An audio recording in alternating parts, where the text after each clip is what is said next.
अस्सलाम वालेकुम दोस्तों जी, उम्मीद है बिल्कुल ठीक ठाक होंगे जी। प्रोफेसर शकील एक दफ़ा फिर जी। Today update of under construction 5 marla house जी। माशाल्लाह ऊपर जो है वो लेंटर के ऊपर जिन्होंने चिनाइयाँ शुरू हो गई हैं। मिस्त्री मजदूर हजरात जो है ना अपना काम जारी रखे हुए हैं जी। धड़ाधड़ चिनाई, ये ऊपर 10,000 ईंट जो है ना ये मशीन के ज़रिए चढ़ाई गई है, रेत चढ़ाई गई है, ये आपके सामने ही है।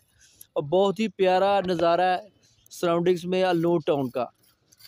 सराउंडिंग्स में आप देख सकते हैं किस तरह कारपर रोड्स और खूबसूरत घर जो हैं वो चारों तरफ जो है अल्नूर टाउन के जो है ना वो नुमाया है।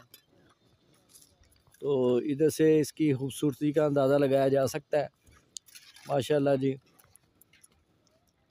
सराउंडिंग्स में सारे ये घर बन रहे हैं। तो जी अपना बहुत ख्याल रखिएगा।